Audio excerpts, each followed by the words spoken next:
నిర్గమాకాండం 33వ అధ్యాయం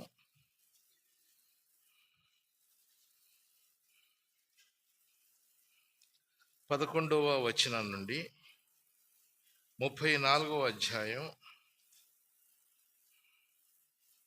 8వ వచనం వరకు. అర్థమైందా?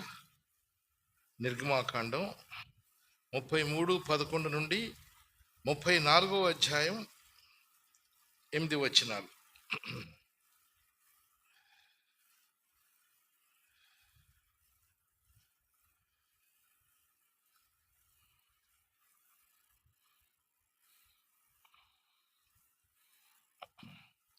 మార్చి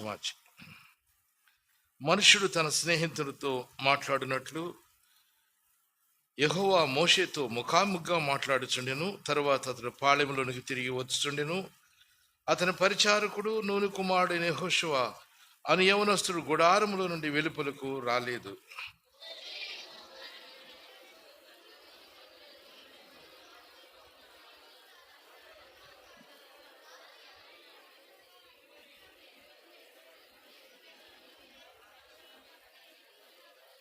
కాబట్టి నీ కటాక్షము నా ఎడల కలిగిన ఎడల నీ కటాక్షము నా ఎడల కలుగునట్లుగా దయచేసి నీ మార్గమును నాకు తెలుపుము, అప్పుడు నేను నిన్ను తెలుసుకుందును. అంతేనా? చదవండి మరి.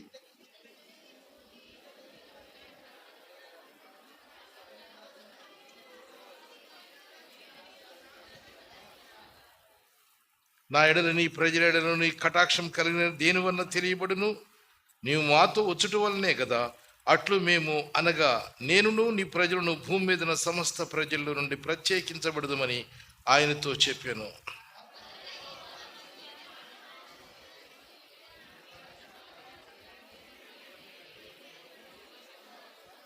అతడు దయచేసి నీ మహిమను నాకు చూపుమనగా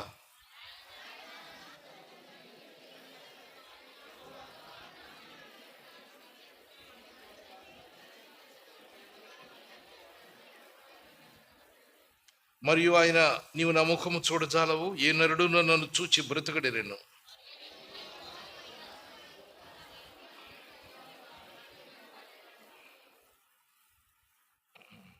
నేను నా చేయి తీసిన తర్వాత నాకు వెనుక పార్శ్వం నీవు చూచేదివు కానీ. అంతేనా? 22.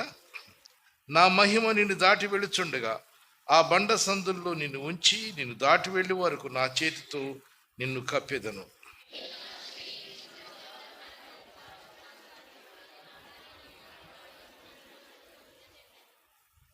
మరియు యెహోవా మోషేతో మొదటి పలకల వంటి మరి 2 రాతి పలకలను చెక్కుము. నీవు పగలుగొట్టిన మొదటి పలక మీద ఉన్న వాక్యములను నేను ఈ పలకల మీద వ్రాసేదను.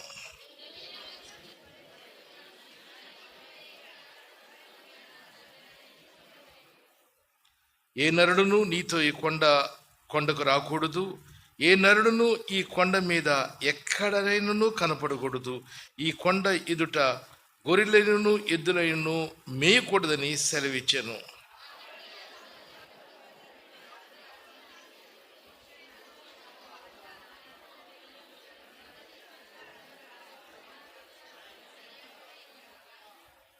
మేఘములో యెహోవా దిగి అక్కడ అతనితో నిలిచి యెహోవాను నామమును ప్రకటించెను.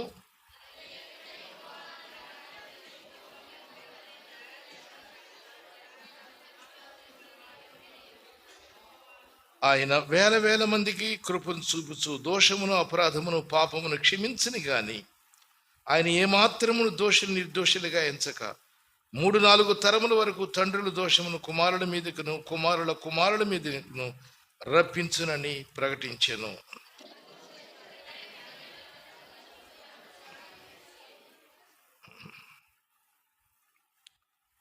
ప్రార్థన చేసుకుందాం. ప్రియ తండ్రి, దయచేసి తండ్రి నీ సన్నిధి మాకు అనుగ్రహించి దేవా, నీ సన్నిధిలో మేము సంతోషించినట్లుగా ప్రభువా ఆరాధనలో నీవు మాకు సహాయపడతావని నమ్మి నిన్ను స్తుతిస్తూ నీ చేతికి అప్పగించుకుంటూ యేసు నామములో ప్రార్థించి వేడుకొనుచున్నాము తండ్రి. ఇప్పటికి మోషే అనేక పర్యాయాలు దేవుణ్ణి కలుసుకున్నాడు. భేటీ అంటారు కదా, ఎన్కౌంటర్, దేవునితో ముఖాముఖిగా కలుసుకున్న సందర్భాలు. అన్నిటికన్నా ఇది అత్యంత గంభీరమైనటువంటి విషయం. దీనిలో ఉండేటువంటి అంశాలు చూసినప్పుడు ఆరాధన అనేటువంటిది, దాని క్యారెక్టర్స్ ఏంటి అనే విషయం మనకు అర్థమవుతుంది. మొట్టమొదటిగా మోషే గురించి మనమే అర్థం చేసుకోవాలంటే, మోషే దేవుని చేత ఎన్నుకోబడ్డాడు.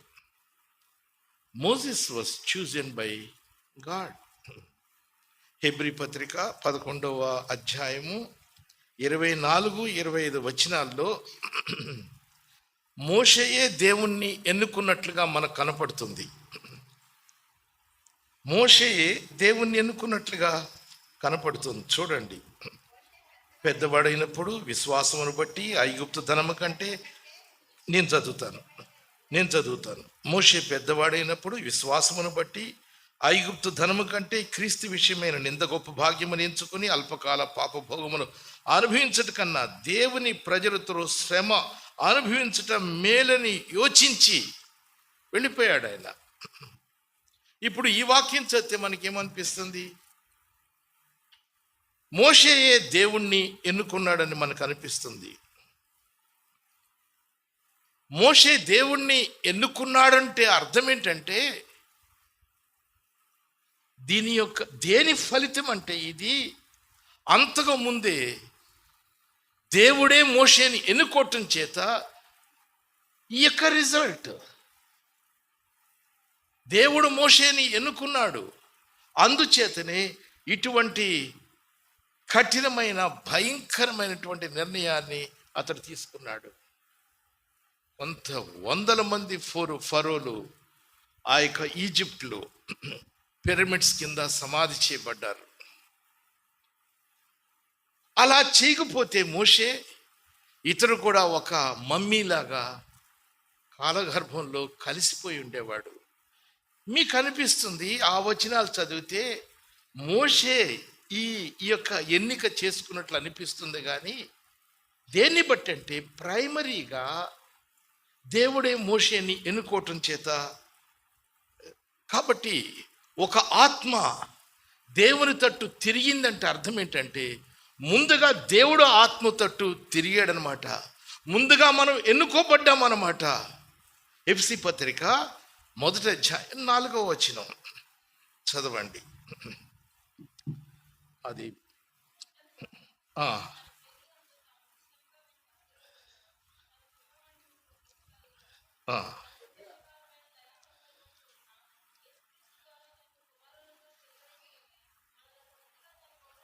మనలను ముందుగా తన కోసము నిర్ణయించుకున్నాడు. చూసారా? మనం అనుకుంటాం, నేను దేవుణ్ణి నమ్ముకున్నానండి. ఎస్, అది ఎంత లేసి నిజం. కానీ కారణం ఏమిటో తెలుసా? We are chosen by God. దేవుడు మనల్ని ముందుగా ఎంచుకున్నాడు. ఆ వచనాన్ని ముందుగా నిర్ణయించుకోవటం,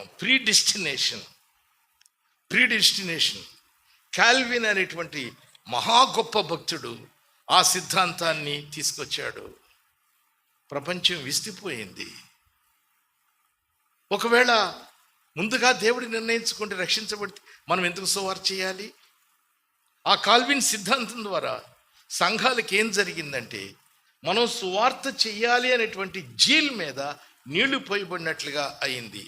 ఆ తర్వాత ఆర్మీనియన్ సిద్ధాంతం వచ్చింది, బ్యాలెన్స్ అయింది సిద్ధాంతం. ఇటువంటి సిద్ధాంతాల గురించి మనము ఆలోచించటం సమర్థులం కాదు. మనం ఎన్నటికీ మనకు అర్థం కాదు. ఎస్, దేవుడు ముందుగానే నిర్ణయించుకుంటాడు. ఆశ్చర్యం, యాకోబైనను ఏశావైనను పుట్టక ముందే, మేలైనను కీడైనను చేయకముందు నేను యాకోబుని ప్రేమించి తిని ఏశావుని ద్వేషించి తినంటే ఎవడికి అర్థమవుతుంది ఈ సంగతి? ఎస్, మనము దేవుని చేత ఎన్నుకోబడ్డామంటే ముందుగా దేవుడు మనల్ని ఎన్నుకున్నాడు. ఎక్కువ మీరు నన్ను అడగొద్దు, నా నాలెడ్జ్ చాలా లిమిటెడ్, అంతవరకే. థ్యాంక్ గాడ్ ఆ విషయం నాకు అర్థమైంది, అంతే చాలు. రెండవది, మోషే విమోచించబడ్డాడు. ఒకరోజున దేవుడు అన్నాడు, మీరు వెళ్ళిపోతారు రేపటి దినాన్న, ఆ రాత్రి మీకు స్వతంత్రం వస్తుంది. తెల్లవారి ఈ బానిసత్వం నుండి 400 సంవత్సరాలు 4 తరాలు ఉన్నారు కదా, మీరు వెళ్ళిపోతారు. ఈ రాత్రిలో మీరు ఒక గొర్రె పిల్లను తెచ్చుకోండి, దాన్ని వధించండి, పళ్ళెములో ఆ రక్తాన్ని పోయండి, హిస్సోపుతో తీసుకోండి, గడప కొమ్మల పునాది మీద వ్రాయండి ఆ రక్తాన్ని. ఆ రక్తమును చూచి నేను దాటిపోయేది.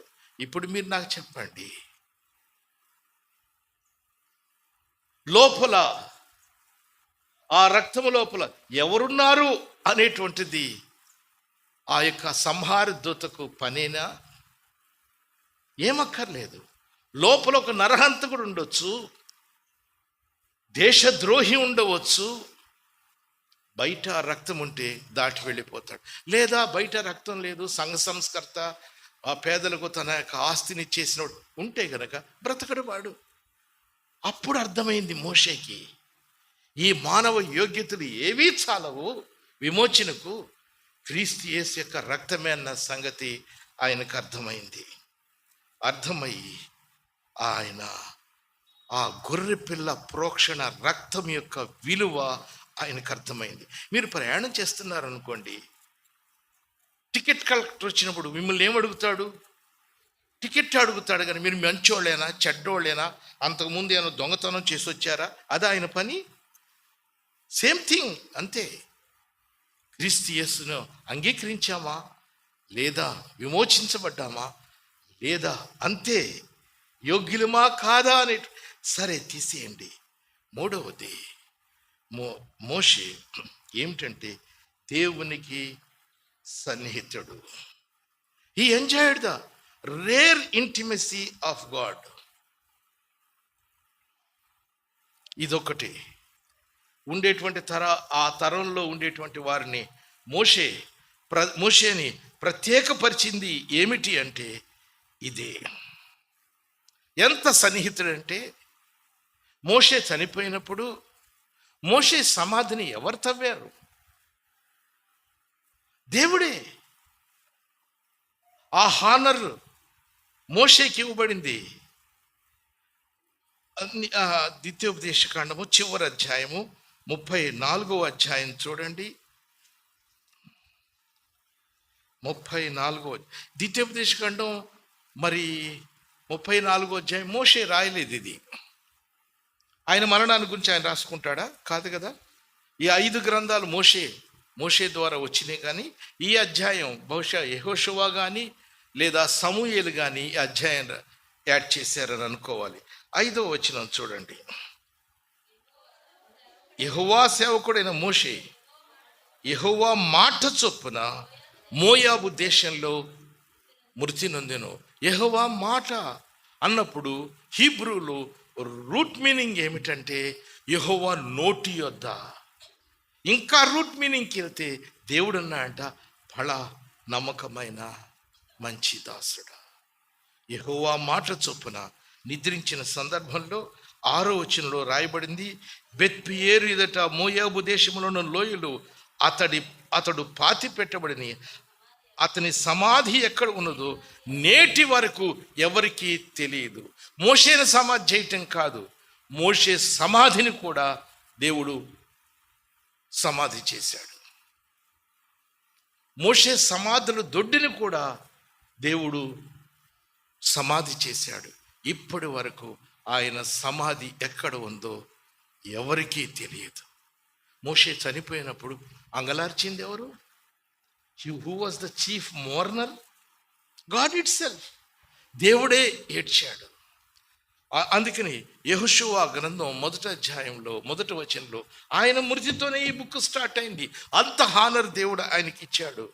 ఒకవేళ మోషే యొక్క సమాధి మీద మాటలు ఏం రాయొచ్చు అంటే ఆ 34వ అధ్యాయం చివరి వచనంలో, యెహోవాను ముఖాముఖిగా ఎరిగిన మోషే వంటి ఇంకొక ప్రవక్త ఇశ్రాయేలులో పుట్టలేదు. ఎపిటా అంటారు కదా, సమాధుల మీద రాస్తారు కదా. ఎస్, నేను అనుకుంటాను నా సమాధి మీద కూడా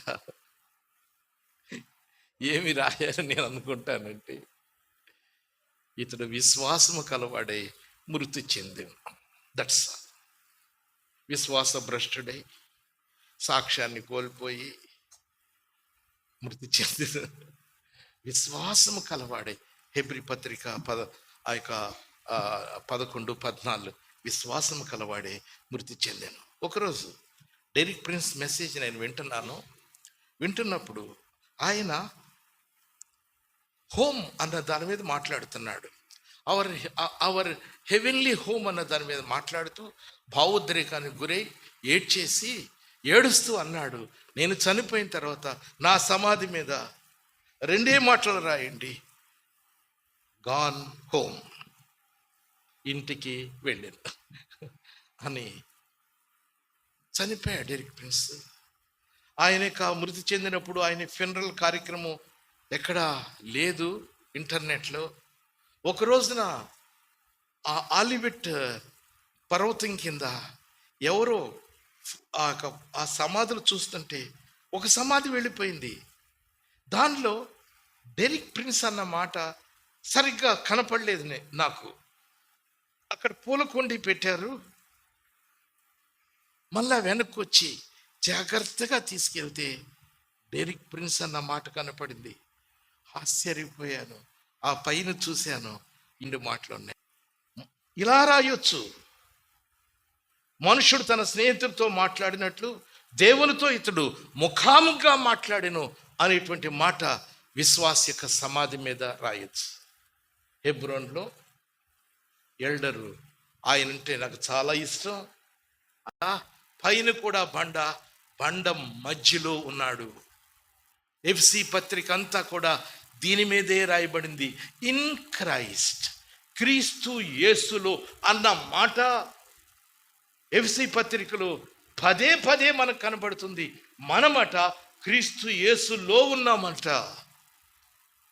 ఆ బండ సందుల్లో ఉంచి ఒక ఎలగారీ చెప్పాడు. ఎవరు? సొలొమోను. ఇక సామెతల గ్రంథంలో 30వ అధ్యాయంలో చిన్న కుందేళ్లను గురించి కోనీస్ అంటారు. అమెరికా ప్రాంతాల్లో అవి దొరుకుతాయి, చూడండి, వాటి గురించి చదవండి దయచేసి. 30వ అధ్యాయం 26వ వచనం. చిన్న కుందేళ్లు బలము లేని జీవులు అయినను అవి పేటు సందుల్లో నివాసం చేసుకుంటాయి, తెల్లగా ఉంటాయి. అసలు ఎంత చిన్నగా ఎంత ముద్దుగా అంటే అటువంటి తెల్లదనం యాంజలిక్ వైట్ అన్నమాట.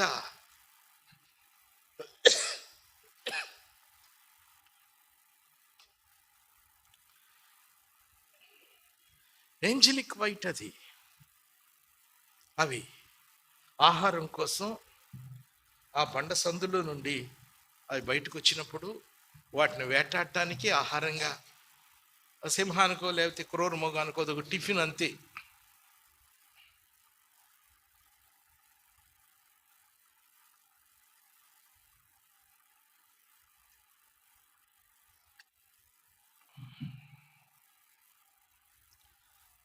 అవి బయటకు వచ్చినప్పుడు వాటి మీద ఏదైనాటువంటి దుష్టమృగం దాడి చేసినప్పుడు మరలా ఆ చిన్న కుందేళ్ళట పరిగెత్తుకుని ఆ బండ సందుల్లోకి వెళ్ళిపోతుందట.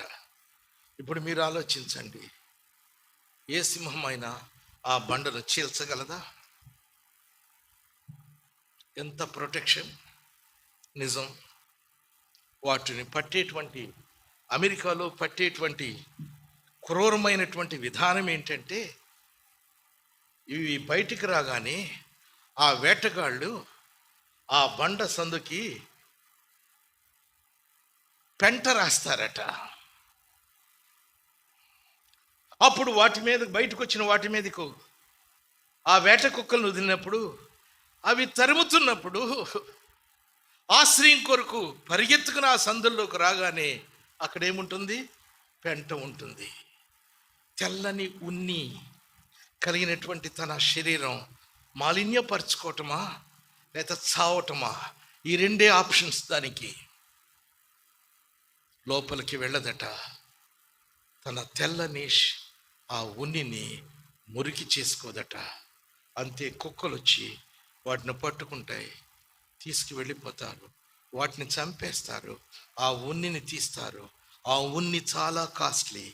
అమెరికా సుప్రీంకోర్టు జడ్జి యొక్క కాలర్ మీద దాన్ని పెడతారు. దాని అర్థం ఏంటంటే, అతను జడ్జిమెంట్ చేసినప్పుడు ఏ రకమైనటువంటి పక్షపాతానికి కానీ, ఆశ్రిత పక్షపాతానికి అతడు తావివ్వకూడదు. అతని పక్షపాతం అనేటువంటిది ఈ రకంగా కలుషితం కాకూడదు. ఆ యొక్క చిన్న కుందేలు ఏ రీతిగా తన శరీరానికి అపవిత్రత, ఈ లోకమైనటువంటి అపవిత్రత, ఆ డాగు కళంకము అంటించుకోవటానికి ఇష్టపడక ప్రాణమే తనకి పరిశుద్ధత కన్నా, ఆ ప్రాణము కన్నా పరిశుద్ధతే మిన్న గనక ప్రాణాలు అర్పిస్తుంది. అదే రీతిగా ఈ యొక్క జడ్జెస్ కూడా అలా ఉండాలని దానికి సూచనగా అలా చేస్తారు. ఎస్, చిన్న కుందేళ్ళు ఎలా ఆ పేటల్లో, ఆ బండపీటల్లోనికి వెళ్ళి తమ ప్రాణాన్ని కాపాడుకుంటాయో, అదే రీతిగా మనకు కూడా అదే దేవుడు ప్రొవిజన్ ఇచ్చాడు. అలెగ్జాండర్ టాప్ లేడీ, మామూలు వ్యక్తి కాదు ఆయన, గొప్ప దైవజనుడు. ఇంగ్లాండ్లో నుండి ఆయన పక్క గ్రామాలకు ఆయన వెళుతున్నప్పుడట, ఒక రాత్రిలో సాయంకాలం ఆయన తిరిగి వస్తున్నప్పుడు, అరణ్యం గుండా రావాల్సి వచ్చినప్పుడు సడన్గా ఆకాశం మేఘావృతమై తుఫాను చెలరేగినప్పుడు తనకు ఆశ్రయం తెలిసట ఒక గుహ ఉంది. ఆ గుహలోకి వెళ్ళి తలదాచుకున్నాడు. అప్పుడు ఆకాశమే గర్జించింది, ప్రళయమే వచ్చింది, చెట్లే కూలిపోయాయి, గాలి విసిరి ఎన్నో కిలోమీటర్ల వేగంతో వీసింది. కానీ లోపల అలానే ఉన్నాడు. ఎస్, అప్పుడు ఆయన రాసిన పాట the rock of all ages, యుగముల శిల. చూడండి యెషయా గ్రంథం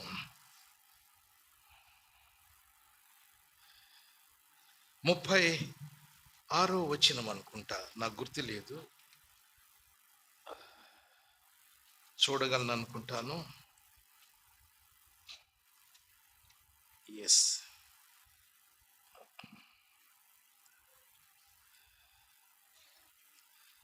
26వ అధ్యాయము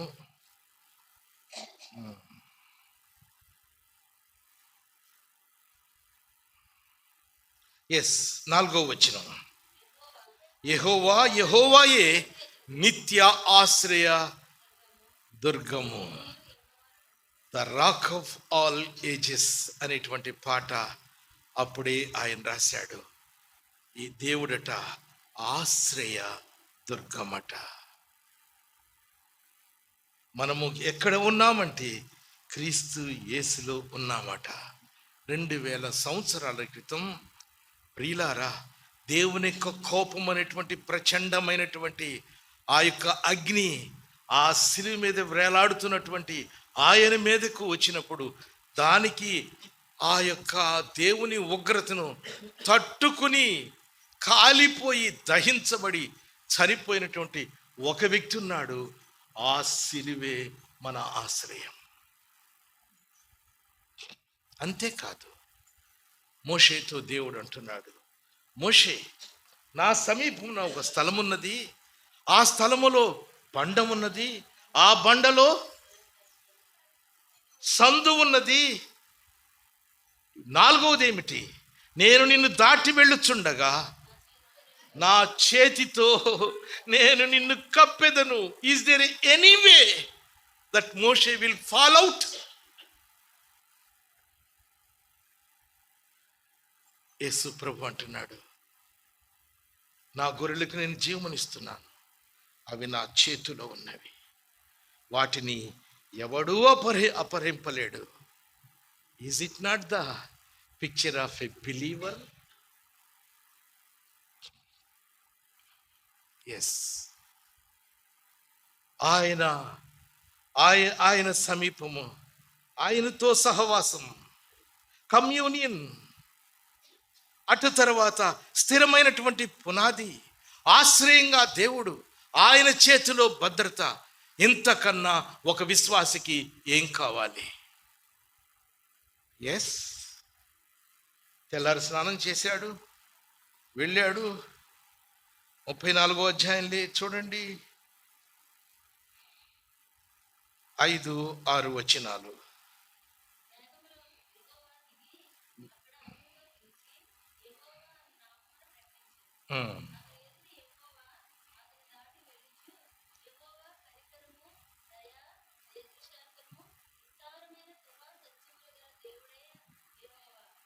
వండర్ఫుల్. మోషే ఒక్కడే స్పెక్టేటర్. దేవుడు దిగొచ్చాడు, తన నామమును ప్రకటన చేశాడు. నామము అంటే ఆయన గుణ లక్షణాలు. ఇప్పుడు దీన్ని ఏమంటారంటే డైటీ ఇన్ ప్రొసిషన్. ఒక ప్రొసిషన్గా దేవుడు, ఒక మోషే మాత్రమే ఈ యొక్క నిశ్శబ్దమైనటువంటి ఆ పరిస్థితుల్లో, ఏ మానవుడు రానటువంటి ఆ పరిస్థితుల్లో, ఆ యొక్క పర్వతం చుట్టూ కూడా ఏ జంతువు లేకుండా ఉన్నటువంటి పరిస్థితుల్లో, ఏ శబ్దము లేనప్పుడు దేవుడు కిందకి దిగొచ్చాడు. మోషే కొండ మీదకి వెళ్ళాడు, అంతకన్నా పైకి వెళ్ళలేడు గనక దేవుడే కిందకి దిగొచ్చాడు. మోషే ఎదుట దేవుడు దాటి వెళుతున్నాడట. ఒక్కసారి మీరు ఈ పిక్చర్ మీకు అర్థం కావటం కొరకు, జనవరి 26న ఆ యొక్క రాష్ట్రపతి నిలబడి ఆయన సెల్యూట్ చేస్తున్నప్పుడు మొత్తం భారతదేశం అంతా ఆయన ముందు వెళుతుంది. భారతదేశంలో ప్రభుత్వాలు ఎన్ని యొక్క మరి శాఖలు ఉన్నాయో, ఆ శాఖ వ్యవసాయ శాఖ ఏంటి భారతదేశంలో వ్యవసాయము, ఆ తర్వాత రక్షణ శాఖ, ఆయుధాలు ఎన్నున్నాయి ఏమిటి, ప్రతి శాఖ ఆ రాష్ట్రపతి ముందు వెళుతున్నప్పుడు వాళ్ళందరూ ఇలా సల్యూట్ చేసుకుంటూ ఆ రాష్ట్రపతి సల్యూట్ చేస్తున్నట్లే ఈ దృశ్యం కాదా? మోషే ఒకడే స్పెక్టేటర్. దేవుడు దిగొచ్చాడు, దేవుని ముందు దాటి వెళుతున్నాడు. ఆయన నామమైనటువంటి దయ ముందుగా వెళ్ళింది ఆ శకటం, ఆ తర్వాత కృప, ఆ తర్వాత కనికరము, ఆ తర్వాత జాలి, ఆ తర్వాత ఆయన తీర్పులు ఒక్కొక్కటి వెళుతుంటే ఒక్కడే దేవుణ్ణి చూస్తూ నిలబడ్డాడు మోషే. ఇటువంటి దృశ్యం చూసినటువంటి మోషే ఏం చేయగలడు? ఒక విశ్వాసి ఏం చేయగలడు? దేవుడు తను తాను ప్రత్యక్షపరుచుకున్నప్పుడు అతడు ఆరాధన తప్ప మరి ఏదీ చేయలేడు. 8వ వచనం చదవండి, 34:8 వచనం.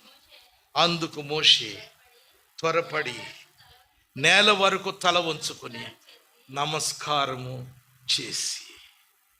చూసారా ఆరాధన యొక్క ప్రాముఖ్యత, the importance of the worship.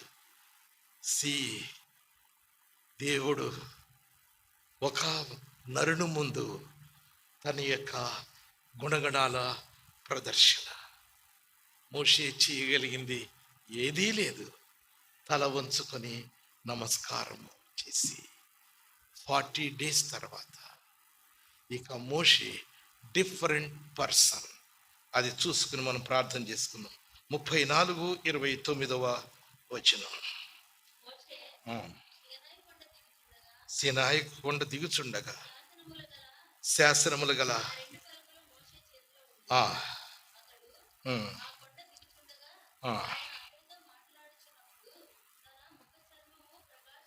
తన ముఖ చర్మము ప్రకాశించిన సంగతి అతనికి తెలిసి ఉండలేదు. కొండ మీద నుండి మోషే దిగి వస్తున్నప్పుడు కొండ కింద ఉన్నటువంటి ఇశ్రాయేల్ సైన్య సమూహం అంతా కూడా మోషేని చూసి ఆశ్చర్యపోయి. Is a totally different person. Yes brothers and sisters, ఏ మహిమైతే క్రీస్తులో ఉందో ఆ మహిమను దేవుడు మనకి ఇస్తాడు. We will be the different. రూపం మారిపోతుంది, ఆయన రూపం మనకు వచ్చేస్తుంది. ఏ మహిమను ఎవడికి దేవుడు చూపించలేడు, కానీ ఆ మహిమను దేవుడు మనకిస్తాడు. ఏ మహిమను దేవుడిలో చూశాడు, ఆ మహిమను చూడటానికి దేవుడు ఎటువంటి ప్రొవిజన్స్ ఇచ్చాడో, ఆ ప్రొవిజన్స్ లేకుండా ఎవడు కూడా దేవుణ్ణి చూడలేడు. అక్కడ ఉండి మోషే దేవుణ్ణి చూశాడు. 40 సంవత్సరాల తర్వాత అతడు డిఫరెంట్ పర్సన్. ఒక విశ్వాసి కూడా, ఆరాధకుడు ఆరాధన చేసినప్పుడు దేవుడు రుణస్థుడు కాడు, తన మహిమను మనకిస్తాడు. Thank you.